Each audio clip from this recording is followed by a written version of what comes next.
Exciting episode today on Men Are Forged. Got Tim Branyan here coming from Indiana. What did you say your town was? I can't even remember. The Hoosiers, man. Kokomo, Indiana. Kokomo. Not the island. Not the yeah, same I'm about weather. to say I was thinking the Beach Boys, and I'm thinking of Bobby Knight, and I don't think those two things go together. No, they weren't on the same island, I don't think. Well, man, excited to have you in today.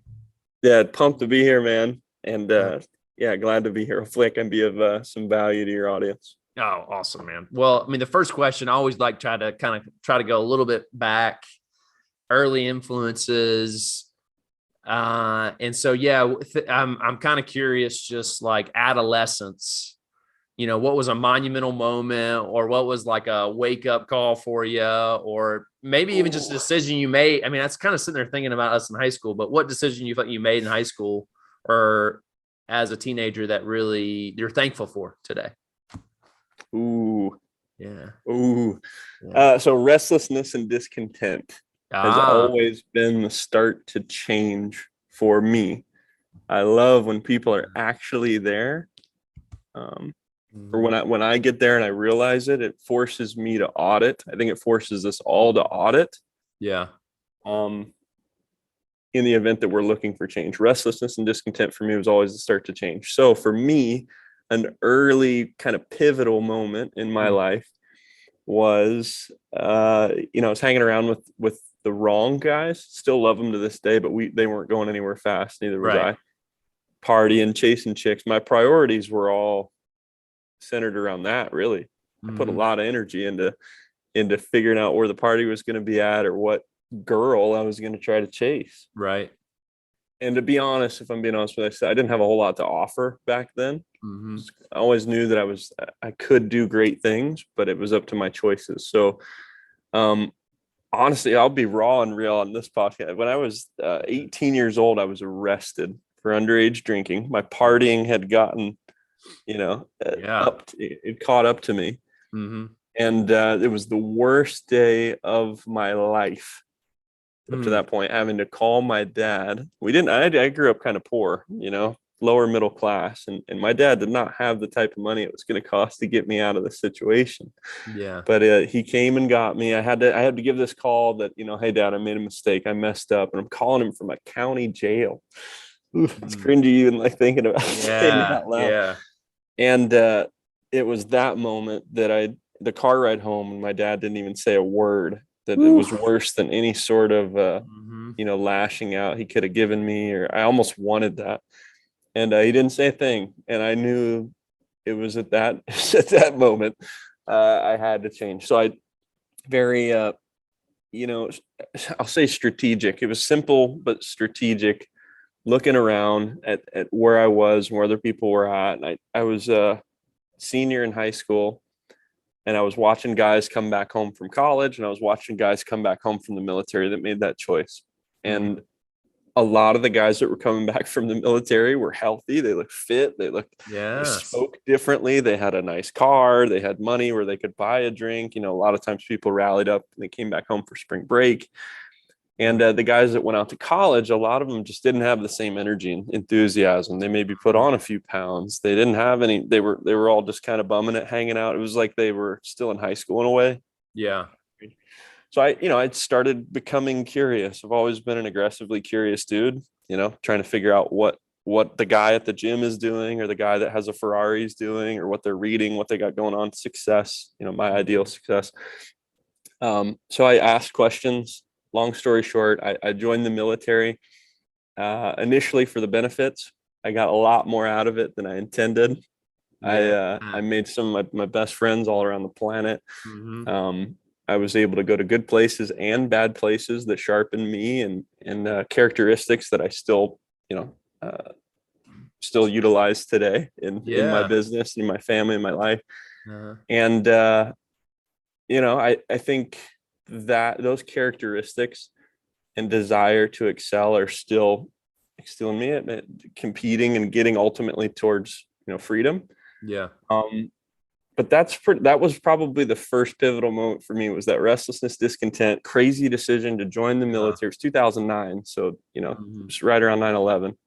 Yeah. And yeah, that radically changed my life, changed my decisions, changed who I was and what I had to lose.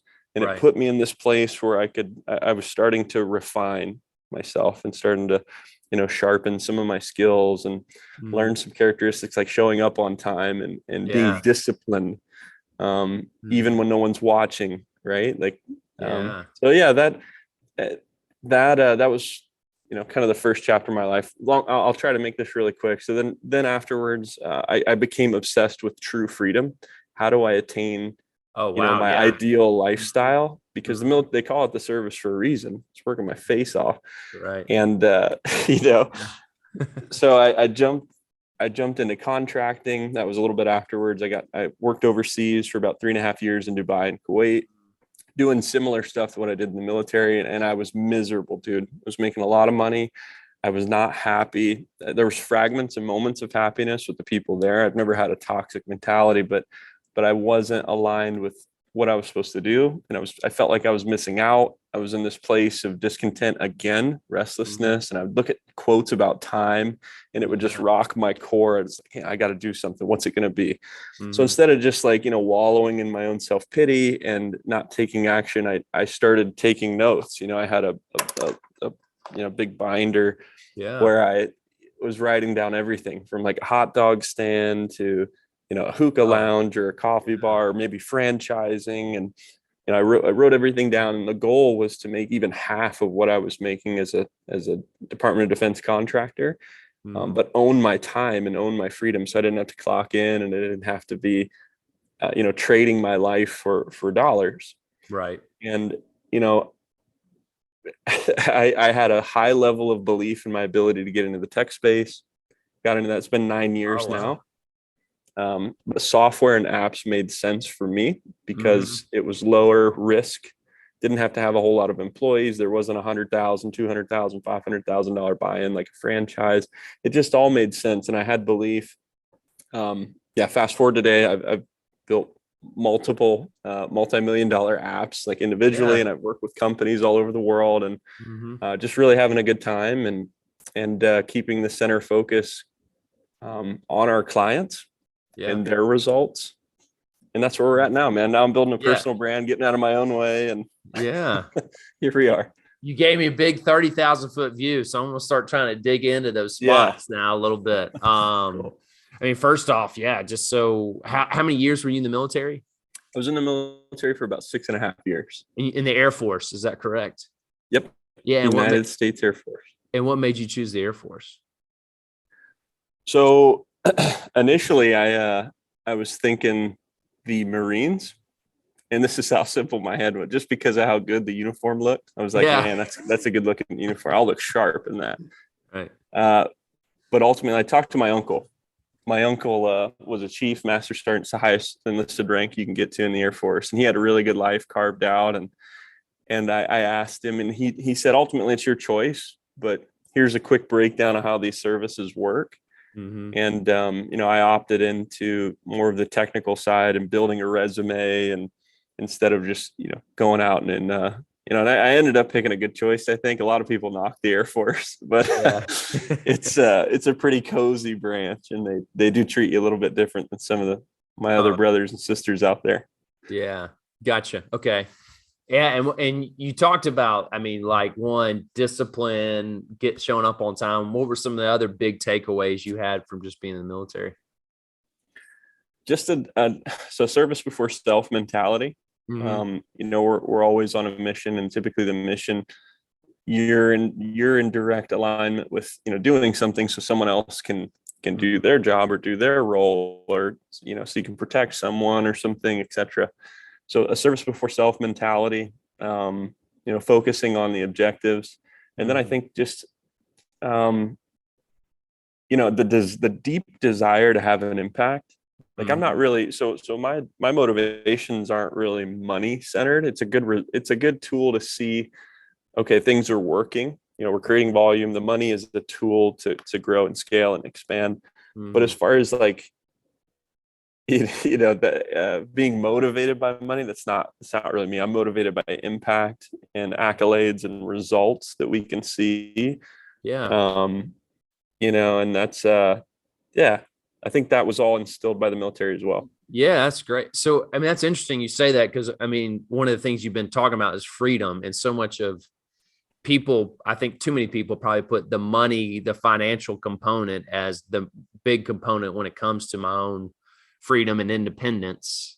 So Hmm. yeah, so you saw that as a tool to your freedom. So maybe just kind of unpack to me is like, yes, just like that sounds like a big word for you and that freedom. Yeah. And what is the financial component to that? I always, so, let me explain this. So you are as rich, it's really just a ratio, how much you spend versus how much you make. Right. So if you where I live, even right now, if you make $100,000 where I live, and let's say you spend, you know, $20,000 a year on your expenses, or $30,000 a year on expenses, you're a rich dude.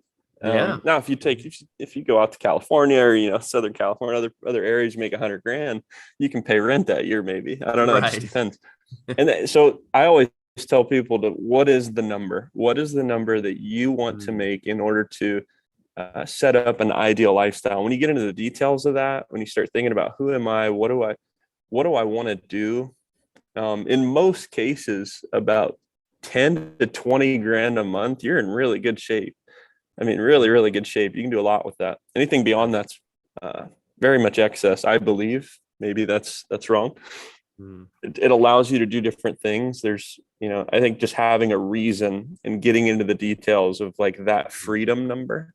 I've yeah. always called it a freedom number. Yeah. For you, Mhm. that can be the objective. And then as you're thinking about that freedom number, be thinking about the people that you're going to serve, Mhm. because you're paid in direct proportion to your ability to get people results. And that's it. Yeah. Skills pay the bills. Your ability to help, X amount of people every month, every day, every year will result in that transaction and getting you to higher numbers. But yeah, so Mm, for me specifically, um, initially early on, my freedom number was only like $10,000 a month. If I can make $10,000 a month, I'm in mhm. great shape. And Right. that's what I kind of started putting together.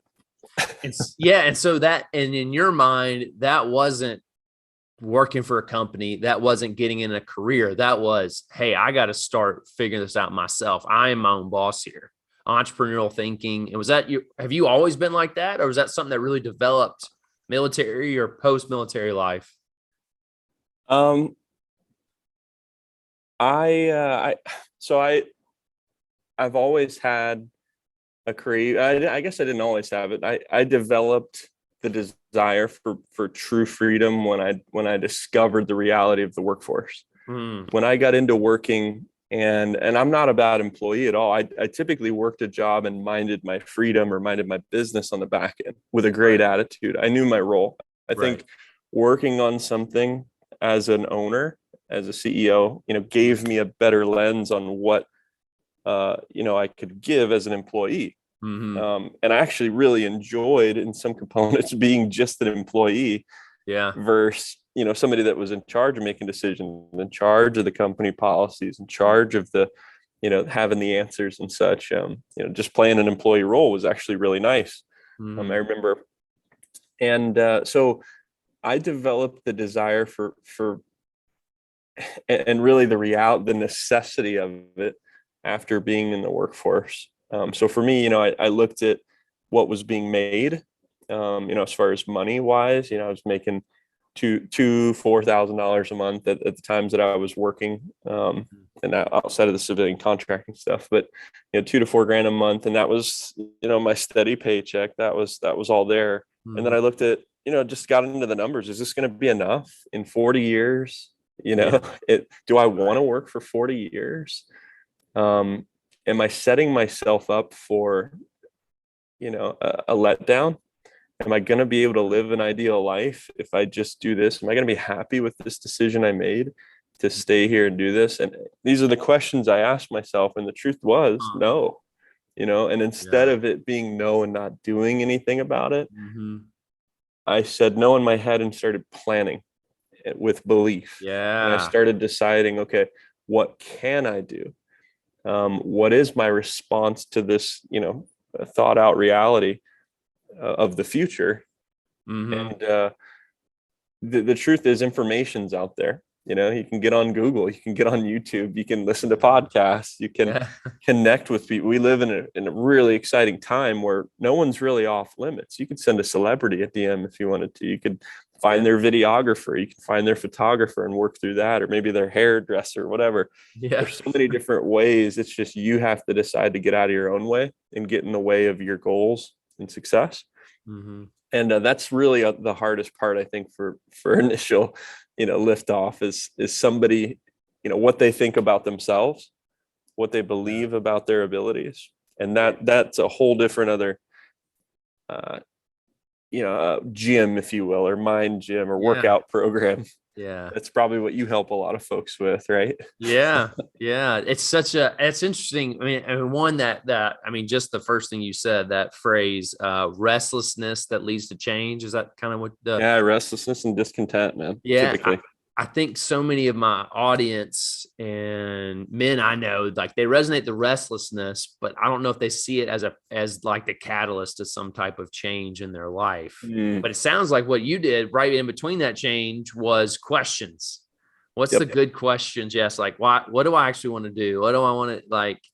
And yeah, was it like, how did that start coming about? And maybe for my audience, what is maybe a good question for them to ask if they're feeling in that restlessness right now? That's a great question. I think, first of all, there's two different responses that I've seen, and I'm the other one. I'll describe it. So I've seen men and people in general, just when things get tough, they either shrink and get real quiet, and you get your frog in your throat and you get your feelings, and woe is me. And I get it. It sucks. It's like getting punched in the face, like somebody stole your ice cream cone, as a kid. It's bad.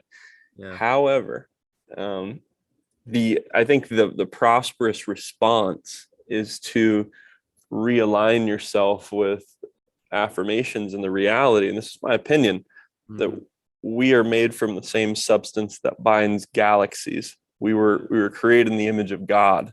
We are, in some capacity, gods, with our ability to imagine, to think, to create. Everybody that's listening right now, if you look around the room, everything was designed first in somebody's mind, thoughts. So it's really, really important how you think about yourself and how you imagine, your change.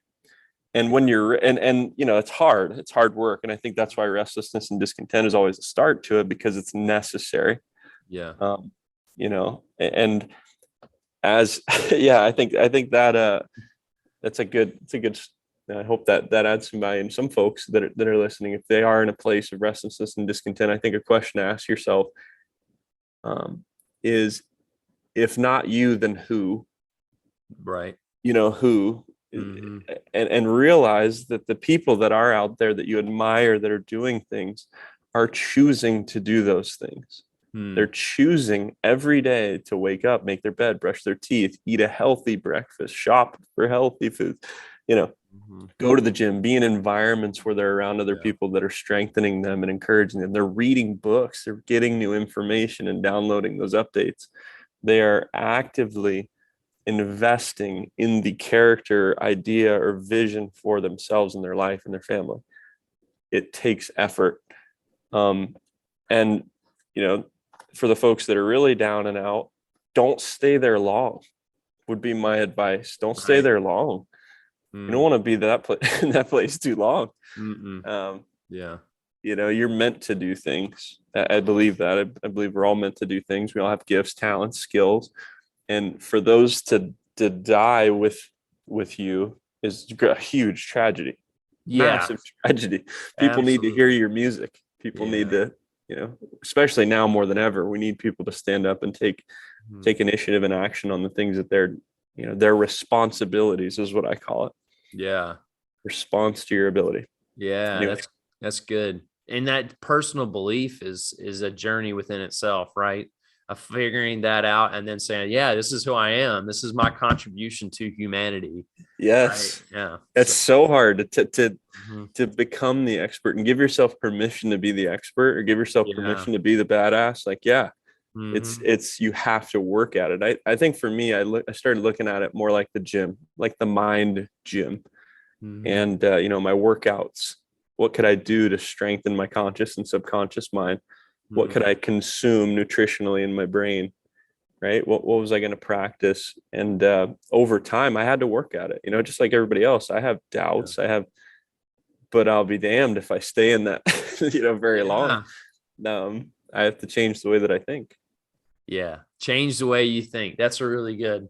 Yeah. Which is that's where the questions come. I got to change. If I'm going to go anywhere, I have to start. It doesn't start with behavior. It starts actually a mindset change. So that's really good. So Tim, really break down a little bit more. So for you, that went into your strengths, your contribution. You're like, man, apps, technology. And really, like you said, 9 years ago, so that's kind of feels like early days because it just feels like it's everywhere, but it's still very early. Yeah. Yeah. So I was enthusiasm on fire. I didn't have any skill at that point. I didn't know. I still to this day, like I know a lot of infrastructure stuff. I can hang if we're talking techie, different tools, or I understand different languages, but can I write code? Do I write code? Not a single line.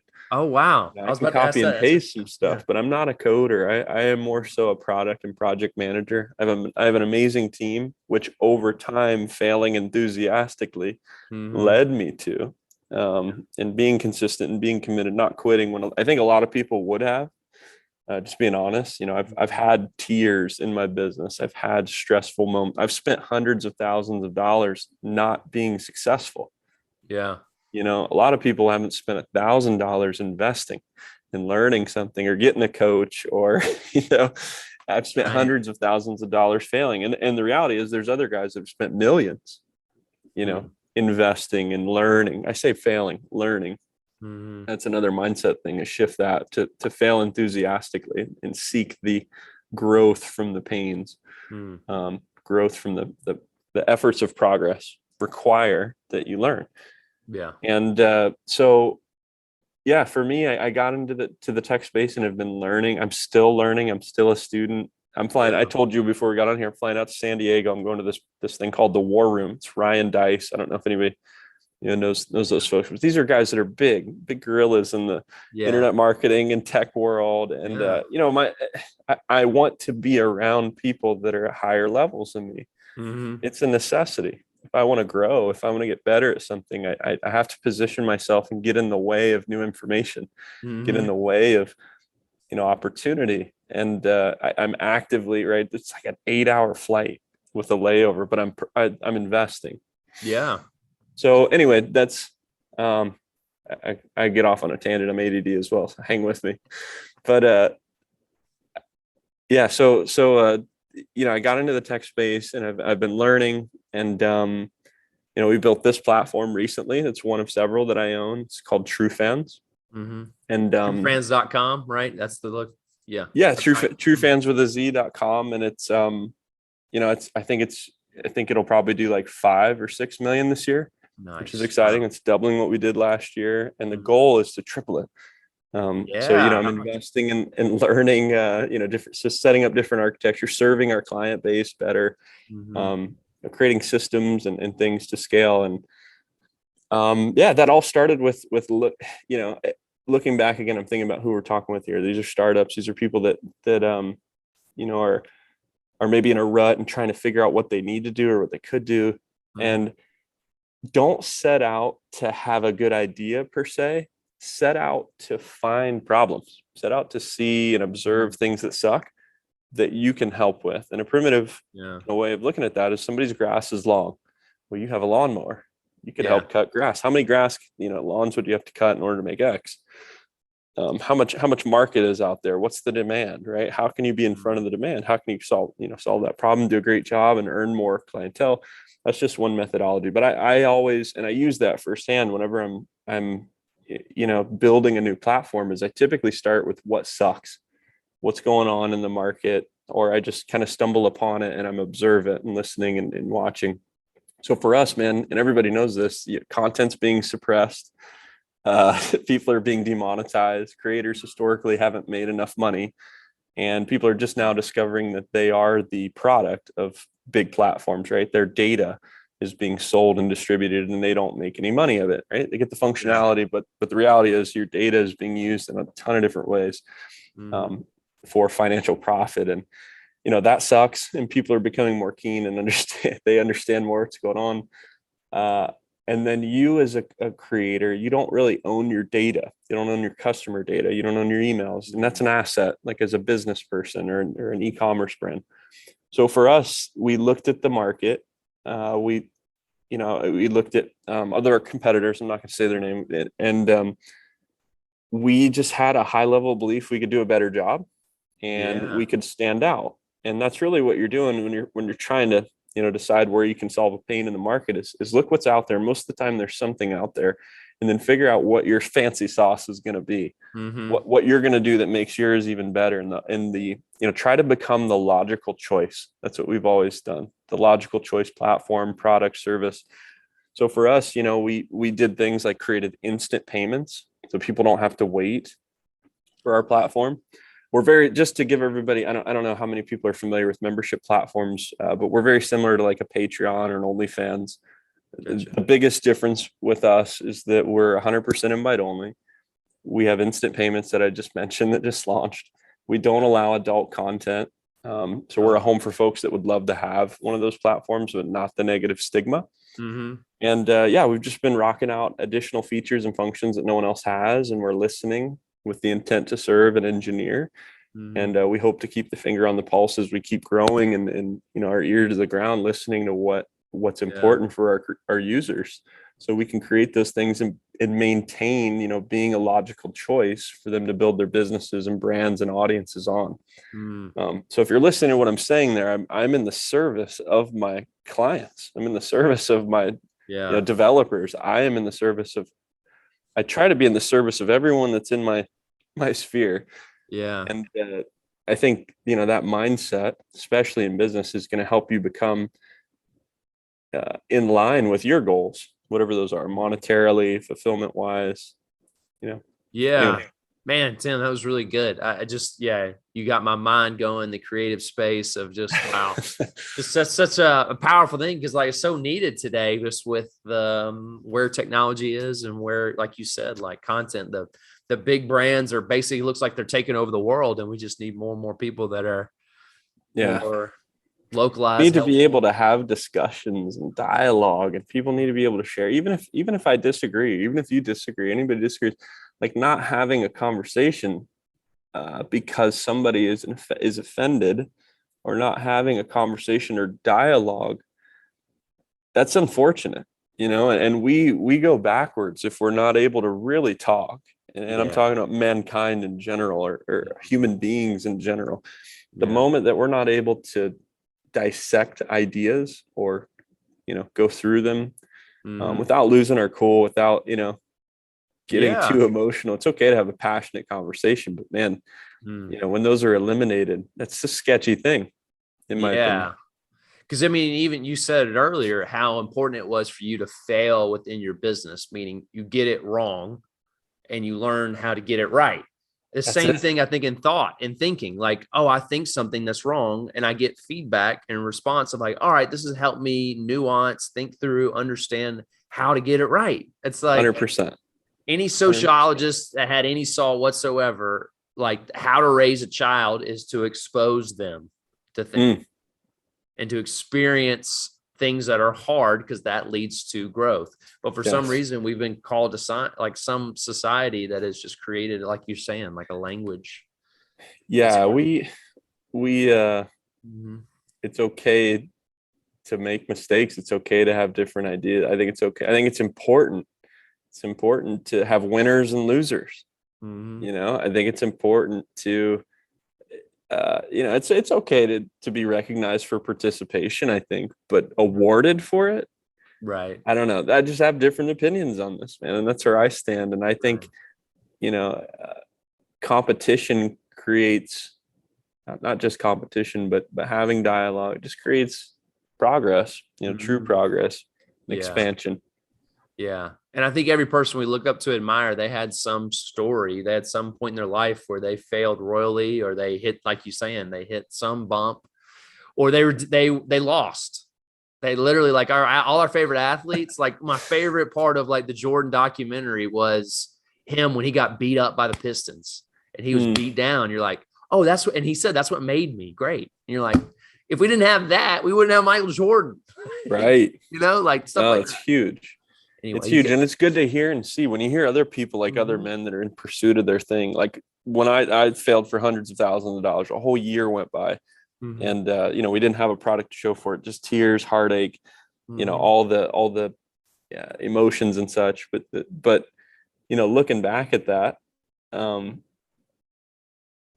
it was that created even more of a fire. And then also I went and searched. I accidentally found this post of some entrepreneur guy was asking what people's largest fail was.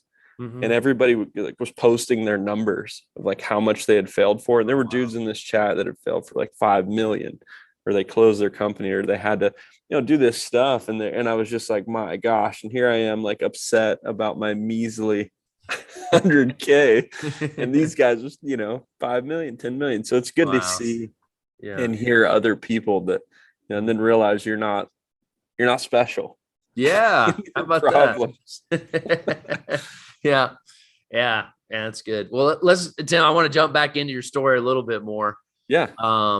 So speaking of that hard time, and especially early on in the app space, was there someone that you really pulled on? Was there a mentor? Was there someone who came alongside you?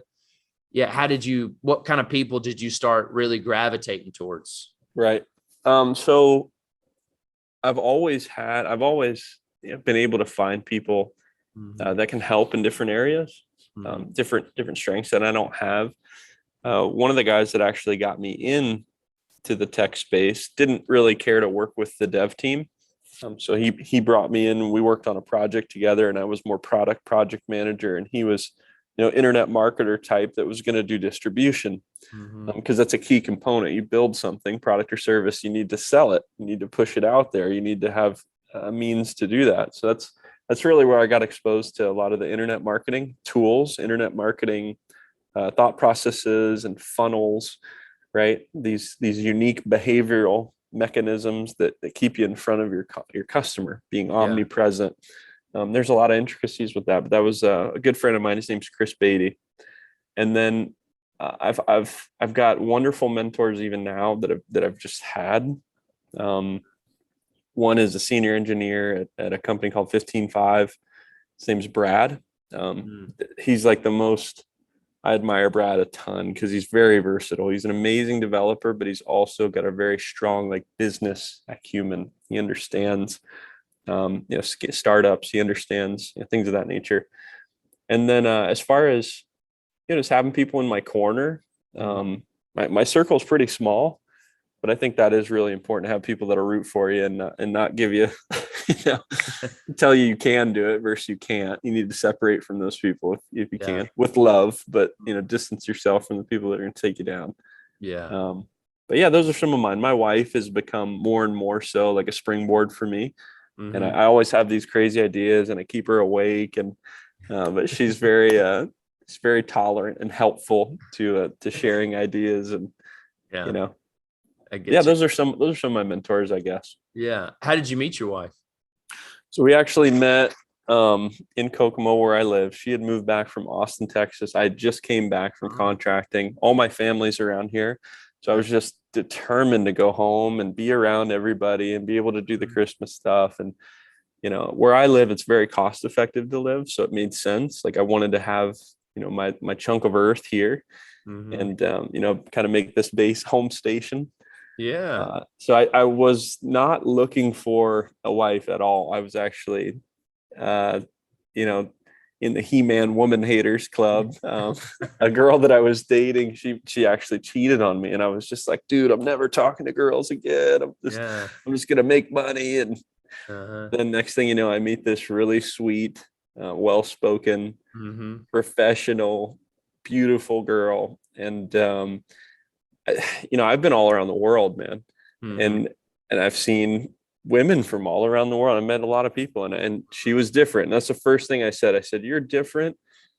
And she didn't know what I was saying at the time. I was like, "You're very different, and I'm not going to ignore how I feel right now." It was like and she didn't know fully what I meant at the time, but that's how it all started. And then she started cooking me lunch and dinner. I was working on my houses they bought when I came back, and that's how it was. We started as friends. We started as homies, and 5 years later now, 5 years and two kids later, we've been married, and Yeah. in a very busy chapter, fun chapter of life. Yeah. That's what it sounds like, man. That's great. Mm-hmm. Man, there's so many questions. Yeah. I just, even like you just mentioned traveled again, because I know, for me, my story, exposure and getting to travel has been such a part of my development. So Yes. yeah. Think of just some of the other, just off the top of your head, some of the places that you really remember that really affected you personally, professionally, whatever. Yeah. Yeah. So Iraq, that was a good one. There's that one. Yeah. How about that? So I'm an Iraqi, war veteran, or Iraqi campaign medal veteran. So when I was 18 years old, I was deployed to Iraq, and that was a very scary, radical experience where, I lived, it's like living in the hood, but in the hood, these guys have RPGs, these guys have AKs. Yeah. It's a little different. So you're always, watching your back, you're looking at the ground, you're in a heightened state of, very heightened state of awareness all the time. So, some people really struggle with that. They can't turn it off when they get home. While they're over there, they're high anxious. If you're deployed for a year, 6 months, whatever, or more, you kind of develop this tactical thinking, if you will. That's what I call it. So anyway, that experience changed my life in a sense of just gratitude. I got to probably the lowest point in my life where I was just I was mad at the world. I was 18 years old. I look back, I was a baby in the middle of Iraq. I was literally a child, and I had to grow up really quick, and I had a lot of responsibilities, and I had people that were counting on me in various situations, to maintain a security or maintain, my checks before we went outside and did our perimeter scans and things like that. I'm thankful for some of the other guys that were there, the various Marines, the MARSOG dudes that were out there, the Army folks that were out there actually going into the villages and stuff. I was fortunate to stay around some of the perimeters. But yeah, man, just a radical experience there that kind of shaped my when I came home, I remember just looking at green grass and thinking like, oh, this is wonderful. And then running water, having a car and hearing like nice music in your car. It's just things that you take for granted. Having a refrigerator with cold beverages and all these things that you can be super grateful for. Shoot, being able to make a right turn and go into a restaurant or a grocery store. Having my own room. I was living in a room with 4 dudes with a year's worth of gear, and it's this tiny little box. So all these little, plus the heat too. I mean, it's really, really hot in the desert. I don't know if anybody knows that. It's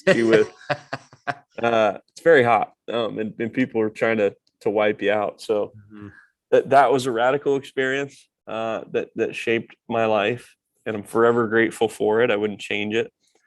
And then I've been to Indonesia, I've been to Ireland, I've been to Kuwait, Qatar, Abu Dhabi. I've been to all these radical places where, I'm the new guy. And if you can, I would highly suggest everybody travel and just see the world. And it opens your eyes to, different cultures and different ideas and different friends. And so all of those changed my life probably in a different way. Each time I've been to a different place, I've absorbed something different or made a different friend or had a conversation or experienced, even racism. I'm a white dude, North American white dude. In where was I? I was in Qatar. No, this was Kuwait. I was in Kuwait, and I'm in line, and I'm a second-class citizen, maybe a third-class citizen. Yeah. So in the event that, I was at the grocery store and there was a Kuwaiti guy and he had some stuff in his hands, and I'm in line, like I'm next, and he just cut me. And and like me, I'm an American. Yeah. I'm like, Like, no, you who can't do the that. hell do you think you are? Yeah, no,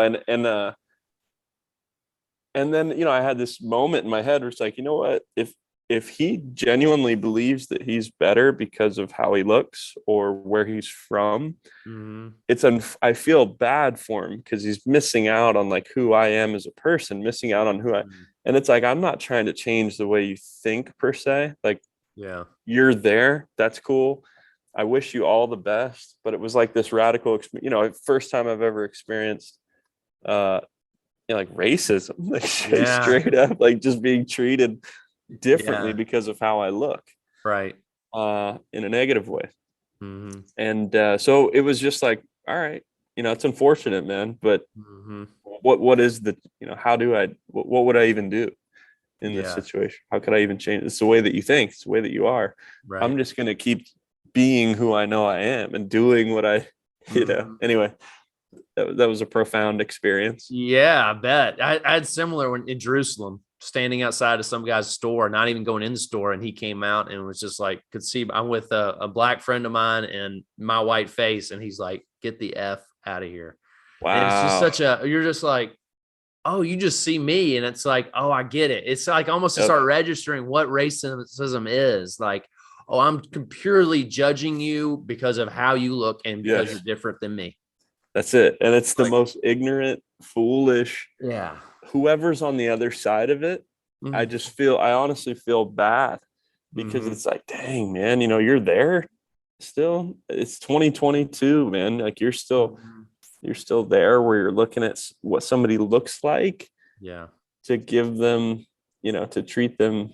And people do it in other things too. Your title, how you dress, your skin color, of course. Mm-hmm. And it's just like, dang, man, you're missing out. Right. You are. Missing out on Yeah. some You experiences. want to stay in your little silo the rest of your I, life. Yeah. I've at it, man. But I just recognize it and just press on. Mm-hmm. Yes, we're kind of coming up on time here, Tim, but I had one question I got to ask you is really, so what's you talked about, money's not the driver for you. You talk about, hey, we've made really good living this year, but we want to triple that. So what is the driver? What is the reason why you do what you do? So right now, and I'm glad I'm able to answer this now. And it's changed since, the reason why I want to make money now is to fulfill a purpose. And one of my new purposes, because we got to this part of the mountain where we made it and here we are. And then I kind of lost some of my vision. It's like, okay, now what?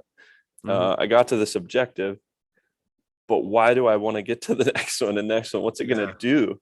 So Mm-hmm. just recently, I've been in the details of starting an incubator. Like, I want to, fund and develop my own incubator here in Kokomo. I already bought the domain. It's called the Colab, KOLAB. And I imagine dispersing it out, but starting here with a proof of concept. Our office will be there, but I want to create an invite only, almost like mastermind group of people local or within the area that would have their office space there, have their community. And I want to build out the aesthetics, and I'm looking at like the vision of it, what the inside will look like, how things will be set up. Mm-hmm. So that costs money, right? That'll be, yeah. If we do it really right, it might be a few million. And, we've got to have that in order to facilitate it and grow it. And then the next thing is, going along with purpose, is taking what we've built with our technology at True Fans and finding a large nonprofit, like missionary company or missionary group, or some nonprofit that could benefit from changing the way that they're I don't know if they're called employees, they're people, right? Collect income and showcase the results of that income to their supporters and to their to the people that are donating to those various causes. So, almost like an interactive GoFundMe, or more social GoFundMe, like take that technology. So I'm thinking about that. I'm aligning those different potential plays. And, that for me is changing the company from like profit to purpose. And of course, things have to make money. Everybody has a lifestyle that they, need to live for them and their families. But, bringing the technology more so into that realm would be really exciting. Yeah. Even more excited. Like the creator stuff's awesome, Mhm. but imagine all the impact. Let's say a missionary that's in Guatemala has 100 subscribers that are on their live stream as they're going live, and they're showing them the wells that they're digging in Guatemala, Yeah. and all these supporters and patrons can see that. Mhm. And they're contributing in real time and watching the facial expressions of the people, and how their dollars are going to serve. Yeah. And that's just one component, like, of the functionality. So it's really cool thought that I Mhm. want to see flourish. Yeah, absolutely. As someone who's spent a lot of my adult life with nonprofits, yeah, there's so much impact, but yet to create something where it makes nonprofit people generally don't think solution oriented or Mm, functional, practical, and to create something that'll help them think that way more. So yeah, therefore they get more. It's like, and they can do more. yeah. And so when I hear you, that vision a little bit, man, that's really exciting. So thank you for Thanks, that. man. Yeah. Yeah. Well, cool, man. Yeah. I would love just to give any kind of plug for what you're doing. Is it, truefriends.com, and love to or where people can find you and want to find out more about you. So, Yeah. So my website should be done this week. We're doing an update to it. So if you want to connect with me, my social medias are on there. You can Google Tim Branyan, but my website's timbranyan.com. As far as the True Fan stuff, if somebody is a creator or somebody has an audience already, or if you want to monetize, your community or reach, or if you know somebody who could, you can, I'm going to go ahead and send you yeah. Cartwright access to do it, and then they can get with you direct. But Yeah. the website's truefans.com. You have to be invited. It's 100% invite only. You can apply, Wow. but the best way to get through is to get in touch with you, Cartwright, and then that you can decide if you send out an invite, and then it will create kind of a group prosperity. So I'll make sure to set you up with access. So just get with Cartwright on that, and he can shoot you an invite Yeah, if it makes absolutely. sense. Just bringing people together. That's what I love doing. So That's it, man. Cool. Well, Tim, I appreciate you coming on, man. This was a blast. It was easy. You're easy to listen to, man. And I love what you're doing. So Appreciate it, dude. Thank you again for the opportunity. And I was glad to be here as well, man. It's nice to meet you. yeah, you too, buddy.